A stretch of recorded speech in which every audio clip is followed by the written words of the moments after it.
Fund का कहाँ investment किया जा रहा है, कहाँ खर्चा किया जा रहा है, इस बात का जवाबदेही वर्तमान सरकार क्यों नहीं दे रही है? तो देश में कभी ऐसी खुलासे होते ही नहीं। देश का सबसे बड़ा घोटाला है ये। कभी हुए थे, उन्होंने लिखा था कि उनकी फाइलों में गांव का मौसम गुलाबी है, मगर ये आंकड़ा झूठा है, दावा भी किताबी है। भैया इतना तो लव लेटर भी लीक नहीं होता है जितना हमारे उत्तर प्रदेश में आजकल पेपर लीक हो रहा है। मोदी जी कसम खा के बता दें कि इनके दिल में बसते हैं। अगर इस देश का मोदी की गारंटी थी ना भाई, ना खाऊंगा ना खाने दूंगा। आपने कभी मोदी जी की वाली फोटो देखी है? नहाते हैं नीले कपड़े में, निकलते हैं लाल कपड़े में। अरे जादूगर है मोदी जी। बाकी है अभी फला जगह बाकी है, तो हम कहते हैं इलेक्टोरल बोर्ड का खजाना तो आपका खुलना झांकी था। अभी मुझे स्मृति ईरानी नहीं दिखी, लेकिन मुझे स्मृति ईरानी के रोड के जो गड्ढे थे वो गड्ढे जरूर दिखे। स्मृति ईरानी को खुला चैलेंज देता है कि कांग्रेस पार्टी मुझको टिकट दे, मैं स्मृति ईरानी को कम से कम 50,000 वोटों से हराऊंगा। महिला प्रवक्ता है, जो शब्द का उच्चारण किया उस शब्द को मेरा सलाम है। इस चीज का समर्थन करते हैं क्या आप? मैं उन महिला को ट्रिपल एक्सल बोल दिया जाए, किसी महिला को नग्नवस्त कर दिया जाए, क्या आप उसका समर्थन करते हैं? 60 अरब 6,000 करोड़ दिखाया गया है वर्तमान में। ठीक, वर्तमान में आपको लगता है सिर्फ इतना ही होगा? 5 किलो राशन दे रहे हैं, लेकिन 5,000 की नौकरी सरकार नहीं दे पा रही है। पैसा आया है, कह रहे थे ना काला धन लाएंगे। काला धन तो साहब इनके जेब में था। ये अमन बेच देंगे, सुनिए, ये अमन बेच देंगे और ये चमन बेच देंगे। और 24 में गलती से आ गए तो एक दिन ही पूरा वतन बेच देंगे। मोदी का परिवार, और आप लोगों ने लिख दिया फिर से मैं मोदी का परिवार। मैडम जुमले वाली सरकार अब 24 में आने वाली नहीं है। ईडी और सीबीआई को पूज रहे हैं, आय हाय जय जय जय ईडी भवानी, जय जय जय सीबीआई भवानी। तो उतना ही भरोसा था जितना वो कह रहा था कि जून में देंगे। मोदी जी का फंड कोष खुलना बाकी है। खलबली मची हुई है, इससे दिक्कत क्या है आप लोगों को? बिल्कुल दिक्कत है। आप एक चीज़ बताइए कि जो देश के लोग चंदा देते हैं, लेकिन विदेश से मोदी जी को फंड आ रहा है, जिन पाकिस्तान की कंपनियां मोदी जी को फंड दे रही हैं, इस फंड की देख रेख और इस फंड का कहाँ इन्वेस्टमेंट किया जा रहा है, कहाँ खर्चा किया जा रहा है, इस बात का जवाबदेही वर्तमान सरकार क्यों नहीं दे रही है? दूसरा सबसे बड़ा सवाल, क्या प्रधानमंत्री नरेंद्र मोदी जी का जो फंड कोष, प्रधानमंत्री फंड कोष भी होता है मैडम, अब आप बताइए उस फंड कोष का जांच पड़ताल कब होगा?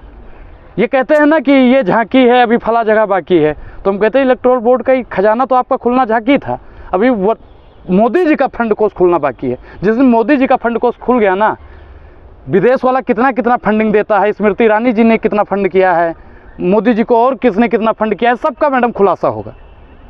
और आप लोग घबराइएगा मत, जितना चरण चंबुकम आपने भी किया है, इसमें कई पत्रकार ऐसे भी हैं जिन्होंने अपने चैनल पर लिख दिया है मैं भी मोदी का परिवार, उनके भी घर का जांच पड़ताल होगा, उनके बैंक अकाउंट का जांच पड़ताल होगा, और आप लोगों ने मोदी सरकार को कितना चंदा दिया है उसका भी जांच पड़ताल होगा। अब तो सामने आ गया ना पूरा लिस्ट अभी। अच्छा, एक चीज़ आपको विश्वास है कि पूरा है, मोदी जी का कहे जांच पड़ताल नहीं, मोदी जी के भी लिस्ट निकलवाइए भाई। आप लोगों को एसबीआई पर नहीं भरोसा? नहीं, एसबीआई पे, कमीशन पर तो भरोसा नहीं, मुझे एसबीआई पे उतना ही भरोसा था जितना वो कह रहा था कि जून में देंगे।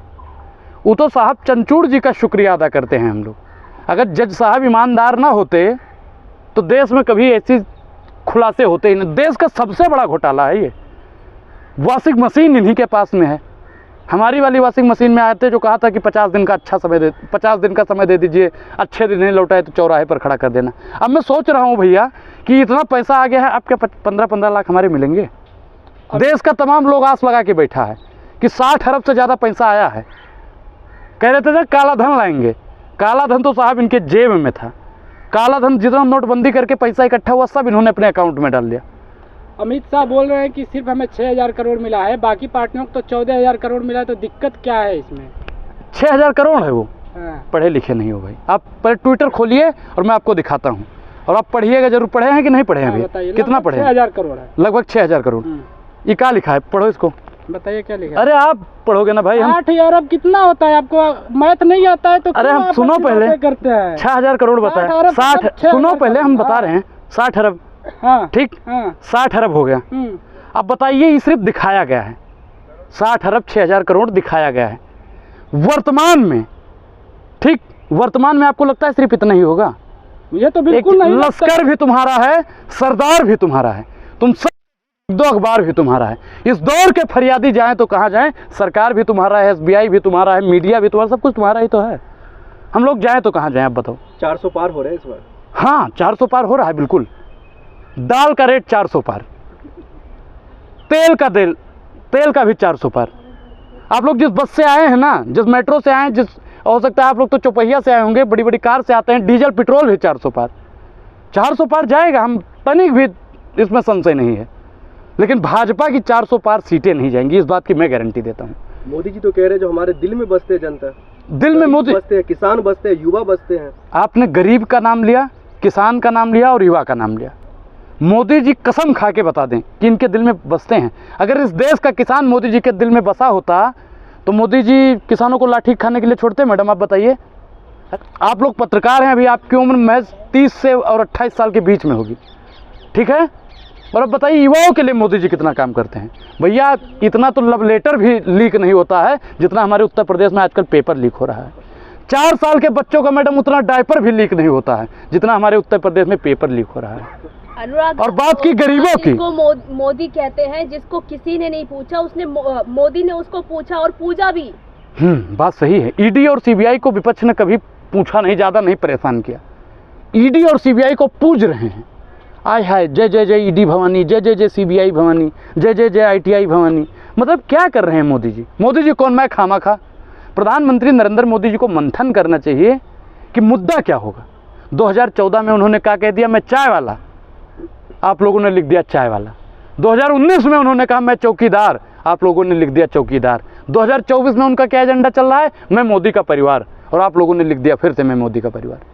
मैडम जुमले वाली सरकार अब 24 में आने वाली नहीं है। आपने महिला का ये अमन बेच देंगे, सुनिए, ये अमन बेच देंगे और ये चमन बेच देंगे, और 24 में गलती से आ गए तो एक दिन ही पूरा वतन बेच आप देंगे। महिलाओं का जिक्र करें, स्मृति ईरानी तो महिलाओं के लिए जान दे रही है, जान दे रही सड़कों पर उतर रही है, प्रदर्शन कर रही है। मुझे कोई वो वीडियो दिखा दे जो स्मृति ईरानी जी मणिपुर में महिलाओं के लिए जान दे रही थी या मणिपुर की महिलाओं के लिए बोल रही थी। हम तो इच्छा मतलब जिज्ञासा, एक भी इच्छाएं उन्होंने प्रकट नहीं की। आपने याद होगा कि आरजेडी की एक जो महिला प्रवक्ता है सारिका पासवान, जो शब्द का उच्चारण किया, उस शब्द को मेरा सलाम है। उसको आप समर्थन देते? मैं भाई उसके बाद का मैं बिल्कुल, आप एक चीज़ बताइए कि जो उन्होंने कहा सरेंडर, अब उन्होंने जो कहा मैं उस शब्द एक्सेल बोली, और बहुत अच्छा, इस चीज का समर्थन करते हैं क्या आप? मैं महिला को ट्रिपल एक्सेल बोल दिया जाए, किसी महिला को नग्नवस्त कर दिया जाए, क्या आप उसका समर्थन करते हैं? बिल्कुल नहीं करते हैं। किसी महिला का बलात्कार कर दिया जाए और उसका सांसद उसी की पार्टी में बैठा रहे, आप समर्थन करते हैं? पहलवानों का शोषण हो जाता है फिर भी वो पार्टी में बैठा रहता है, आप समर्थन करते हैं? किसानों के ऊपर गाड़ियां चढ़ा दी जाती है फिर भी उसे अपनी पार्टी में रखा जाता है, आप उसका समर्थन करते हैं? छोटी छोटी बच्चियों को उठा लिया जाता है, और आपने देखा होगा कुलदीप, क्या नाम था उसका, कुलदीप सेंगर, उसका आप समर्थन करते हैं? आपने देखा होगा कि मित्तल, मनोज मित्तल नाम था, जिसने दिल्ली की बेटी को 14 किलोमीटर तक घसीटा, क्या आप उनका समर्थन करते हैं? बोलिए। मुंह नहीं, फेविकोल मत छुड़ाइए मुंह का अपने। आप सुनने का भी समझिए। हाँ सवाल सुन रहे हैं। इसको जस्टिफाई नहीं करता हूँ, लेकिन आप ट्रिपल एक्सेल जो किसी महिला को मैंने बोला है, आप बोल रहे हैं कि मैं सलाम करता हूँ। मैं उस महिला प्रवक्ता को सलाम करता हूँ, उसके विचारों को सलाम करता हूँ। मैं किसी के गलत बयान का समर्थन नहीं करता हूँ, मैं उस महिला को फॉलो करता हूँ। मोदी जी बोल रहे हैं कि कांग्रेस कितना भी कपड़े बदल ले उसके विचार नहीं बदलेंगे। अच्छा एक चीज बताइए, कपड़ा बदलने का काम कौन करता है? आपने कभी मोदी जी की वाली फोटो देखी है? नहाते हैं नीले कपड़े में, निकलते हैं लाल कपड़े में। अरे जादूगर है मोदी जी, जादूगर है, क्या बताइए आप? लेकिन नहीं बताइए, जाकर के ऐसी भाषा बोल रहे हैं, ऐसी भाषण दे रहे हैं। तो पत्रकार का क्या काम होता है कि गलत चीज बोला जाए तो उसको दिखाया जाए? आप लोग काहे नहीं दिखाते? आप इस पर क्या राय रखते हैं? मेरी राय तो मैंने रख दी, आप अपनी राय रखिए। आप पत्रकार हैं, लोकतंत्र का चौथा स्तंभ कहा जाता है। लेकिन ओझा जी लगातार कहा जा रहा है जो राहुल गांधी डर गए स्मृति ईरानी के आगे, इसीलिए नहीं चुनाव लड़ रहे हैं वो अमेठी से। एक चीज बताएं, राहुल गांधी जी चुनाव लड़ेंगे? अनुराग ओझा कहता है, स्मृति ईरानी को खुला चैलेंज देता है कि कांग्रेस पार्टी मुझको टिकट दे, मैं स्मृति ईरानी को कम से कम 50,000 वोटों से हराऊंगा। ये आप चैलेंज, और स्मृति ईरानी अपना नामांकन पत्र वापस न लेने तो कहना, यह अनुराग ओझा का दावा है। भारतीय जनता पार्टी तो कह रही है दूर दूर तक कांग्रेस दिखाई नहीं दे रही, वो सिर्फ दावों में ही। दूर दूर तक स्मृति ईरानी भी नहीं दिखाई दे रही है, सिर्फ उनको मीडिया दिखा रहा है। स्मृति, मैं अभी अमेठी में, जल्दी में अमेठी भी था, आपने वीडियो भी शायद देखी होगी। तो आप बताइए कि मैं वहाँ पे ढूंढ रहा था, वहाँ पे मुझे स्मृति ईरानी नहीं दिखी, लेकिन मुझे स्मृति ईरानी के रोड के जो गड्ढे थे वो गड्ढे जरूर दिखे। गड्ढा मुक्त सड़क नहीं हुई है? कहाँ हुई है? चलिए हम आपको दिखाते हैं, चलिए हमारे साथ अमेठी, आइए महसूस करिए जिंदगी की ताप को। मैं ले चलूंगा स्मृति ईरानी की गलियों तक आपको। हमारे गोंडा से आदम साहब एक कवि हुए थे, उन्होंने लिखा था कि उनकी फाइलों में गांव का मौसम गुलाबी है, मगर ये आंकड़ा झूठा है, दावा भी किताबी है। सिर्फ भारतीय जनता पार्टी और भारतीय मीडिया ने सिर्फ चंगा दिखाने की कोशिश की है। वास्तविक में अगर आप देखेंगे, ग्राउंड रिपोर्टिंग करेंगे तो आपको ऐसा कुछ नहीं मिलेगा। इन कहते हैं जो भी चीजें हो रही है वो मोदी की बदौलत ही हो रहे हैं। कैसे भाई? तो इस देश में महंगाई बढ़ रही है मोदी की बदौलत, मानते हैं ना आप? बेरोजगारी का जिम्मेदार मोदी। मोदी की गारंटी थी ना भाई, ना खाऊंगा ना खाने दूंगा। मतलब ना खाऊंगा ना खाने दूंगा का मतलब ये था कि ना खुद चैन से बैठूंगा ना आपको चैन से बैठने दूंगा, गरीबों को हको अधिकार मारूंगा। अब मैडम आप बताइए कि थैला में 5 किलो राशन दे रहे हैं लेकिन 5,000 की नौकरी सरकार नहीं दे पा रही है। कितने शर्म की बात है, आप सोचिएगा ज़रूर।